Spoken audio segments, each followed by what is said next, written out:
As a result of reading too many science fiction books as a teenager, I decided that I wanted to make companion robots. And so this talk is a little bit about my quest to make robots like C3PO. So I work at the Faculty of Medical and Health Sciences at the University of Auckland, but I also work with the Robotics Research Group in the Faculty of Engineering, and this is Bruce McDonald, who's the head of robotics. And my role is more to do the trials with people with robots, as well as help design what should go on the robots. So we've been doing quite a bit of research with Yujin Robot, which is a Korean robotics company.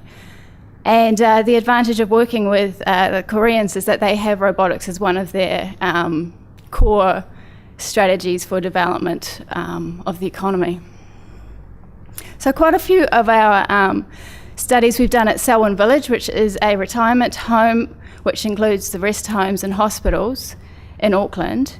And also we've done some studies with robots in Gore. And we're currently doing a study with robots for patients who've got lung disease, COPD. And that's based at Middlemore. So I'm going to talk a little bit about those studies now. So one of the reasons that we've targeted rest homes and hospitals is because of the ageing population. And this graph just shows you the rate of increase of people aged over 65 in New Zealand and the projected increase, so that by 2050 is expected that 25% of the population will be aged over 65. And, you know, that's a problem because people aged over 65 are the most likely people to have chronic healthcare conditions, and they cost a lot of money in terms of healthcare. So these are some of the robots we've been testing. Paro is a Japanese robot. It's a companion robot like a pet that is particularly helpful for people with cognitive impairment. And then we've also been testing the other four down the bottom. They're all Korean robots, which we have at the University of Auckland adapted for healthcare. So in Korea, they do various tasks not associated with healthcare, like guide sells movie tickets, and Kaffir delivers drinks in cafes, and aerobic is used in kindergarten education. So we've done several trials at Selwyn Village, and Paro, for example, we showed could reduce loneliness in older people living in the rest home or hospital. And the other robots we've had, like aerobic, we had in people's individual units at the retirement village, and Guide and Kaffir we had in the living, sort of communal living areas like lounges. And we had these robots there 24 hours a day for 3 months, and showed that they were feasible and could work. We had turned them on sort of in the morning and in the evening, and they could work like that. So that was good. Both the staff and the residents enjoyed having the robots there. So as a result of doing those trials, we were contacted by Carl Metzler from Gore Health because he saw some of the media attention that we got. And I'd just like to acknowledge some of my colleagues down the bottom there who helped with these studies. So Carl contacted us because they were having some difficulties, I guess, with delivering healthcare in a cost-effective manner. And some of the challenges they were facing were being a rural area, isolation from medical specialists, and transportation issues, being a long way to get people to hospital. It's a small population. They had difficulty attracting medical professionals, and also the ageing population as well. Gore Hospital was threatened with being closed, but the community rallied together and managed to raise enough funds to save the hospital. And in 2013, they developed this Centre for Rural Health Development. And as part of that, they had various initiatives. One of them was to buy 3 of our robots. And we, from the University of Auckland, helped them to see whether these robots were useful or not for rural healthcare. So there were 2 projects that we did. One was using the robots in the GP clinic, and one was using them in people's homes in the community. So this is the first study, the one in people's homes. we gave the robots to 4 older people who were having a lot of healthcare visits and then were taking a lot of medication. So the aim was to try and see if having these robots in the home could increase the sort of day-to-day communication with the hospital in terms of the older person could be reminded when to take their medication and then would enter on the robot when they'd taken it. Also, the robot could take the person's blood pressure, pulse oxygen levels, as well as there were some memory games on it as well as a Skype function, so that you could have a form of telehealth care on it.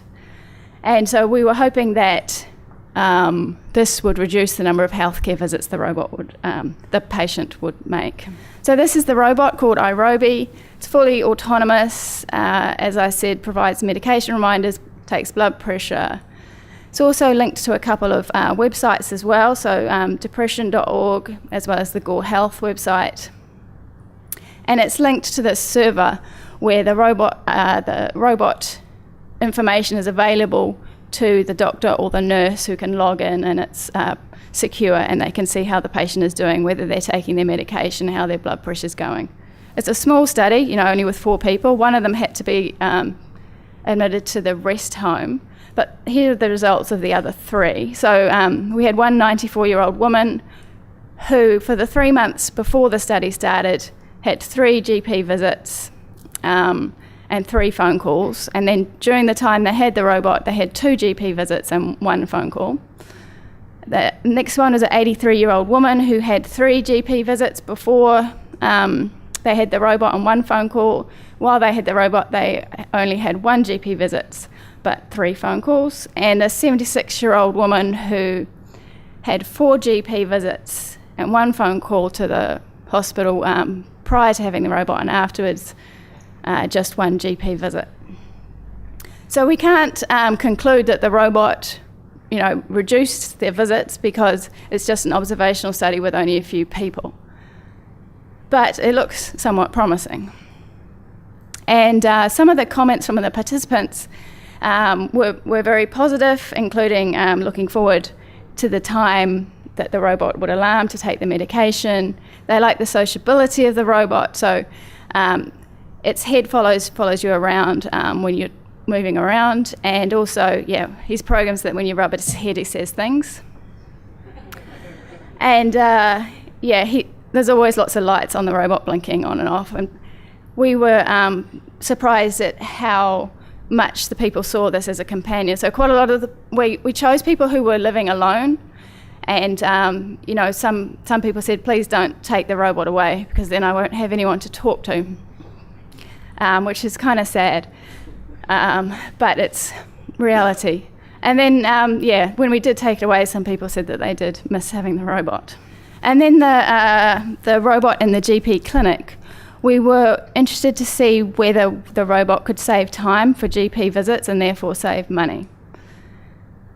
So before the patient went to see the doctor or the nurse, they would see the robot first. The robot would take the blood pressure as well as other measures, and then send those vital signs to the GP's computer, so that then the GP didn't have to take those measures again.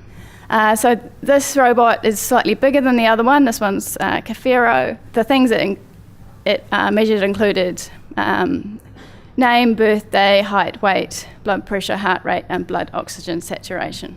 This is how we had it set up in the room, so that the patients would come and see the robot in a private room. So this is showing the results. In the black, these are the bars where before the robot was introduced, and the red bars are showing after the robot was introduced, and this is the length of the consultations with the doctor and the nurse. You can see that the red bars are smaller, so this is telling us that the length of the consultations was shorter if the patients saw the robot first and that information was communicated to the doctor. So on average, the consultations were about 4 minutes shorter for nurse consultations and about 3 minutes shorter for doctor consultations. We then calculated whether this was cost effective or not. Essentially, we took into account the cost of the robot itself, installation costs, training, and electricity costs, internet costs, etc. And assuming a lifespan of 5 years, this was a cost of about $9,000 per year. And then in terms of benefits, this lists the number of consultations that happen at Gore Health every year for various different types of things, and how much could be saved if all the patients saw the doctor. And so that's a maximum total savings of $95,000. But there's no way that the robot could see all of the patients because there's only one robot and, there's multiple people in the room. Plus, often, the older people struggled a bit more to use the robot, so it didn't suit everybody. So we figured that if the robot could see 20% of the people, this would save $19,000. And remembering that the annual costs were $9,000, then there's a benefit cost ratio of 2 if the robot sees 20% of the patients. So we conclude from this that it is cost effective to have a robot in the GP centre. Patient acceptance was high with most people with ratings of about 80 out of 100 for how easy and useful and accurate they found it and how satisfied they were. Staff were also accepting mostly, saying that they think it could save time, and also that the robot, could take things like weight and height regularly, and that GPs don't often get the time to do this, and so if it can take these measures regularly, it's good because you can see changes. And also, at the start, some of the nurses were a bit nervous it was going to take their job away, but it's not that good. It can't do that. So they were reassured about that. And then some doctors felt that they liked to take the patient's blood pressure themselves because then they could assess other parts, see if the patient could stand up or look at their arms or things like that. So there were some technical difficulties, mainly around the design of the robot, and also there were a couple of technical errors as well.